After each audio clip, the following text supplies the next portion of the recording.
আসসালামু আলাইকুম, welcome back to SK blogs. আজকের ভিডিওটা হচ্ছে নির্বাচনকালীন ছুটি অ্যান্ড হচ্ছে নর্মাল হলিডে, টোটাল 4 দিন ছুটির পরে আজকে হচ্ছে ঢাকায় ব্যাক করতেছি। তো আপনাদের সাথে যে ভিডিওটা শেয়ার করব এটা হচ্ছে নরসিংদী টু ঢাকা। এখন বাজে হচ্ছে 4:51। তো মূলত আজকে চলে যাওয়ার রিজনটা হচ্ছে আগামীকালকে যেহেতু টানা 4 দিনের একটা ছুটি শেষ হবে, তো রাস্তায় প্রচুর পরিমাণে ট্রাফিক হওয়ার একটা সম্ভাবনা থাকতে পারে। তো সকালবেলা যে হচ্ছে এই রাশ ট্রাফিক ঠেলে অফিস করাটা আসলে খুবই কষ্ট হয়ে যায়। তো এই জন্যই হচ্ছে মূলত ডিসিশন নেওয়া যে হচ্ছে আজকে চলে যাওয়া। তো দেখা যাক যে রাস্তায় ট্রাফিক কীরকম হয় আর কত সময়ের মধ্যে হচ্ছে ঢাকায় পৌঁছাতে পারি। এখন আমি যে রাস্তাটা দিয়ে রাইড করতেছি এই রাস্তাটা হচ্ছে নরসিংদীর পাঁচদোনা টু ডাঙ্গা। একটা সময় ছিল যে এই রাস্তাটা কিনা হচ্ছে নরসিংদীর মাঝে সব থেকে খারাপ রাস্তার মাঝে একটা রাস্তা ছিল, আর এখন এই রাস্তাটাকে যদি হচ্ছে নরসিংদীর সব থেকে ভালো রাস্তাও বলি তাহলে হচ্ছে ভুল হবে না।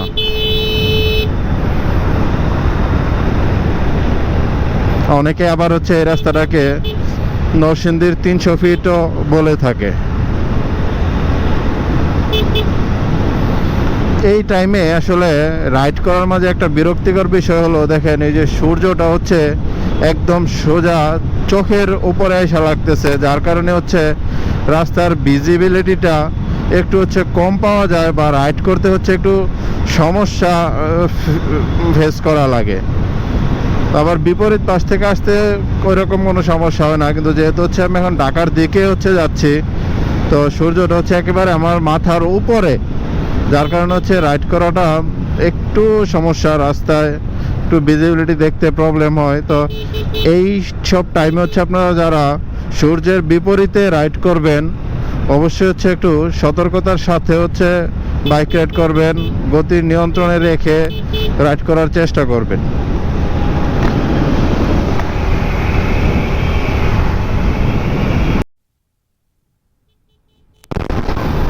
দেখেন 3 জন ড্রাইভার, একজনের মাথায় হচ্ছে কোনো হেলমেট নাই, কিছুই নাই, রাইড করতেছে। আসলে একটা দুর্ঘটনা ঘটলে এই দায় পড়ে রাস্তার, এই দায় পড়ে পাশের আরেকজনের, কিন্তু একটা হেলমেট যে একটা মানুষের লাইফটাকে সেভ করে দিতে পারে ওই জিনিসটা কারো মাথায় থাকে না।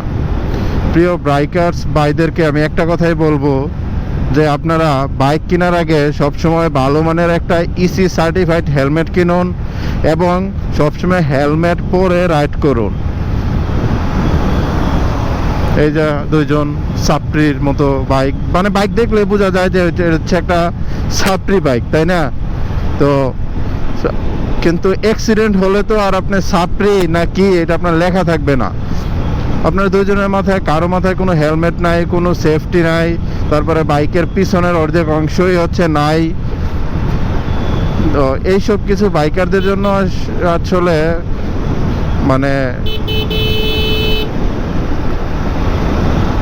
মানে এইসব বাইকারদের জন্য আসলে অনেক বাইকারদেরই হচ্ছে বদনাম হয়।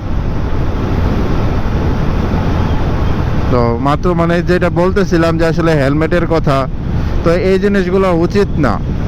অবশ্যই আপনারা হেলমেট পরে হচ্ছে বাইক রাইড করবেন, কারণ একটা দুর্ঘটনা ঘটলে আপনার হাতে পায়ে একটু ব্যথা লাগলে ওইটা রিকভার হওয়া যতটা ইজি, কিন্তু আপনার মাথায় যদি সরাসরি আঘাতটা লাগে ওইটা হচ্ছে আপনার লাইফের উপর একটা রিস্ক থেকে যায়। আর আপনার হেলমেটে দুর্ঘটনা হলে, হেলমেট নষ্ট হলে আপনি হেলমেট চেঞ্জ করতে পারবেন, কিন্তু আপনার মাথায় হলে কি এটাকে আপনার মাথাকে চেঞ্জ করতে পারবেন? প্রত্যেকেরই উচিত সেফটি গিয়ার মেনটেন করে হেলমেট পরে বাইক রাইড করার। আসলে সূর্যটা খুব ভালোই ডিস্টার্ব করতেছে। আমি রাস্তার সামনে একটা সূর্যের একটা যে জলকানি আছে, এই জলকানির কারণে হচ্ছে ছোটোখাটো কিছু জিনিস হচ্ছে মনে হয় যে একদম সামনে না আসলে দেখা যায় না।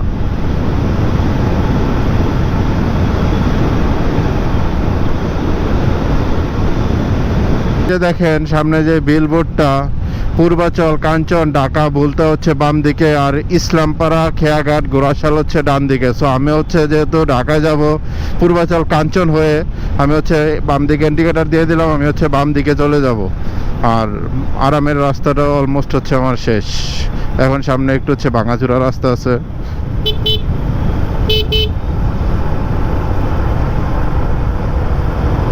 দেখেন এরকম রাস্তার পরে যদি হচ্ছে এই রাস্তায় উঠা লাগে কেমন লাগে তখন। এটাই হচ্ছে আসলে বাইকারদের প্রকৃত জীবন। আবার হচ্ছে এই রাস্তায় দিয়ে রাখছে হচ্ছে পানি, পানিতে হবে হচ্ছে কাদা, এই কাদা হয়ে আমার বাইকটা হচ্ছে নোংরা হবে। আমি আস্তে আস্তে চলে যাব যেন কাদা কম লাগে।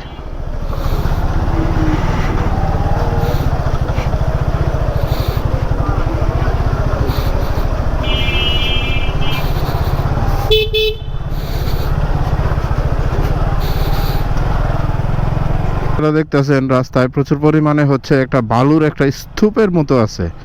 এই রাস্তায় যদি হচ্ছে আপনি মানে হার্ড ব্রেক করেন, আপনার বাইক অবশ্যই হচ্ছে স্কিড করবে, মাস্ট করবে। আপনার যেই বাইকই হোক না কেন, আপনার বাইক স্কিড করতে হচ্ছে বাধ্য। সো এই সব পরিস্থিতিতে হচ্ছে আপনারা ইঞ্জিন ব্রেকের মাধ্যমে হচ্ছে বাইক রাইড করার চেষ্টা করবেন।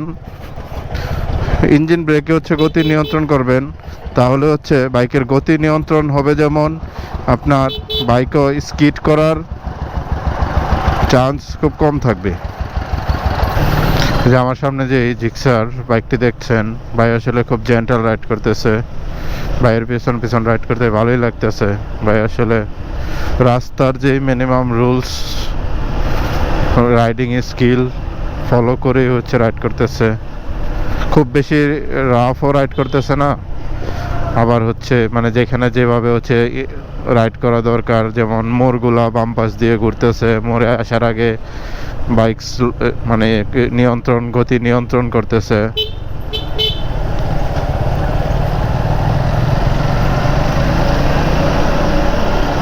মাত্র 5:20, আধা ঘন্টারও হচ্ছে কম সময়ে হচ্ছে আমি কাঞ্চন ব্রিজে চলে আসছি। বাট এখানে আইসা হচ্ছে আজকে শনিবার, এখনই হচ্ছে দীর্ঘ একটা জ্যামের মাঝে হচ্ছে পড়ে আছি। আসলে ঢাকা শহরে বা হচ্ছে এই রাস্তায়, এখন রাস্তায় যেহেতু হচ্ছে কাজ চলতেছে, আসলে জ্যামের কথা বলা যায় না কখন যে কি হয়।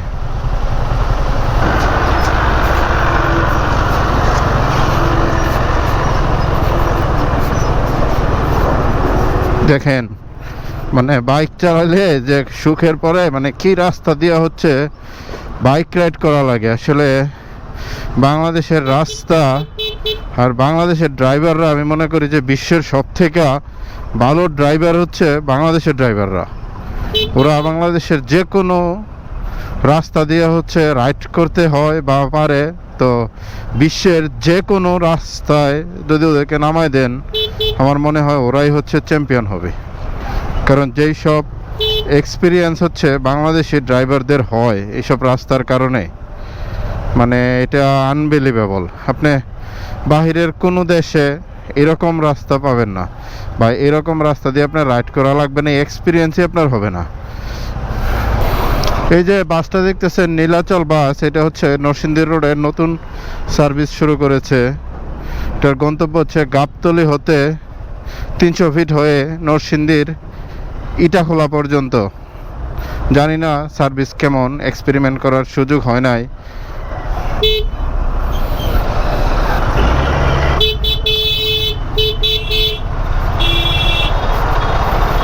ওরে রাস্তা,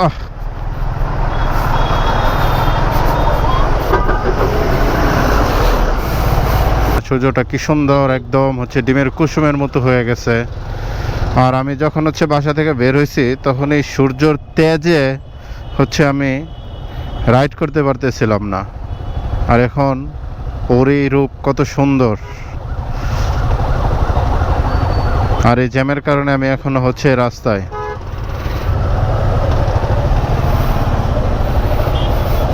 আমি হচ্ছে এই জ্যামের মাঝে হচ্ছে বসে আছি, শুধুমাত্র এই কাঞ্চন ব্রিজটা ক্রস করার জন্য। আমি আমার বাসা থেকে হচ্ছে 30 মিনিটেরও কম সময় কাঞ্চন ব্রিজ চলে আসছি, বাট এই কাঞ্চন ব্রিজের এই ব্রিজটুকু আমি ক্রস করতে পারলাম না 30 মিনিট সময়ের মাঝে।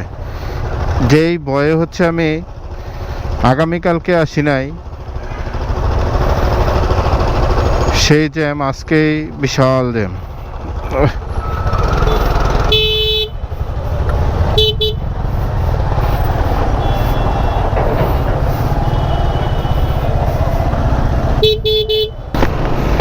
দেখেন 30-35 মিনিট জ্যামের পরে ফাইনালি হচ্ছে আমি জ্যাম থেকে বেরোতে পারলাম।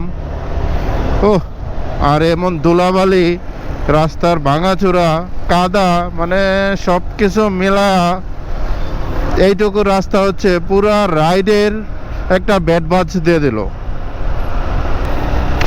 যাই হোক, রাইডে হচ্ছে ভালো মন্দ, গুড এক্সপিরিয়েন্স, ব্যাড এক্সপিরিয়েন্স সব কিছুই হচ্ছে থাকবে, সব কিছু মিলে হচ্ছে রাইডার লাইফ।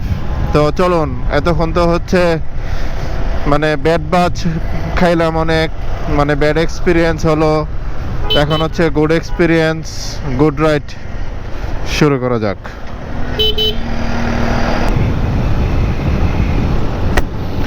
300 ফিটে যারা কিনা হচ্ছে অনেক হাই স্পিডে বাইক রাইড করেন তাদের জন্য হচ্ছে একটা সতর্কবার্তা। আপনারা কাঞ্চন থেকে যখন হচ্ছে আসবেন, এই যে প্রথম যে হচ্ছে জুলাই 36 এক্সপ্রেসওয়ের যে ব্রিজটা পাবেন, এইটাতে আপনার অনেকগুলা হচ্ছে ছোট ছোট গর্ত তৈরি হয়েছে। দেখেন, আমি জানি না ক্যামেরাতে দেখা যাচ্ছে কিনা, মানে অনেকগুলা। তো এর মাঝে যদি হচ্ছে আপনারা পড়েন তাহলে হচ্ছে আপনাদের দুর্ঘটনা ঘটার চান্স একদম 100%। কারণ বাইকের চাকা এটাতে যদি আপনারা ধরেন স্পিডে থাকেন, যদি খেয়াল না করেন, অবশ্যই 100% হচ্ছে একটা দুর্ঘটনা ঘটবে। সো যারাই কিনা হচ্ছে ওই দিক থেকে আসবেন, খুবই সাবধানতার সাথে গতি নিয়ন্ত্রণে রেখে হচ্ছে এই ভাঙাগুলো দেখে হচ্ছে রাইড করার চেষ্টা করবেন, না হলে আপনি একটা দুর্ঘটনার কবলে পড়তে পারেন। কারণ এই জায়গাটা এখন একটা হচ্ছে মরণ ফাঁদের মতো বলা চলে। বা এছাড়াও হচ্ছে 300 ফিটে আরও বেশ কিছু জায়গায় হচ্ছে আমার সামনে পড়েছে যে এরকম ছোট ছোট গর্ত, যেটা কিনা হচ্ছে হয়তো বা যেমন বড় গাড়িগুলো যা আছে ওদের হয়তো ওইভাবে সমস্যা হবে না, বাট আমাদের ছোট গাড়ি যেগুলা এই চাকার উপরে পড়লে হচ্ছে বাইক যায়া হচ্ছে উল্টা পাল্টা খাইয়া হচ্ছে পড়বে, এটা আপনি শিওর ধরে রাখেন। আসলে জ্যামের কারণে হচ্ছে কোথাও একটু ব্রেকও নেই নাই, মানে মোটামুটি তো জ্যামে ট্যামে মিলাইয়া অনেক লম্বা একটা সময় ধরে হচ্ছে বাইক রাইড করতেছি। সো 300 ফিটেই হচ্ছে কোথাও একটু ওই যে যেখানে যাত্রী ছাউনি আছে ওখানে দাঁড়ায় 5টা মিনিট একটু হচ্ছে রেস্ট করে নিতে হবে, কারণ অনেকক্ষণ ধরে বাইকটাও হচ্ছে জ্যামের মাঝে তো অনেকক্ষণ ছিল। সো বাইকটাও রেস্ট হবে, আমিও হচ্ছে একটু রিফ্রেশ হয়ে নিব। তো আপনারাও সবসময় হচ্ছে এই কাজটা করবেন, যখন হচ্ছে লং রাইড দিবেন 30-40 কিলোর মধ্যে, সবসময় হচ্ছে চেষ্টা করবেন যে হচ্ছে এরকম একটা শর্ট ব্রেক দেওয়ার জন্য।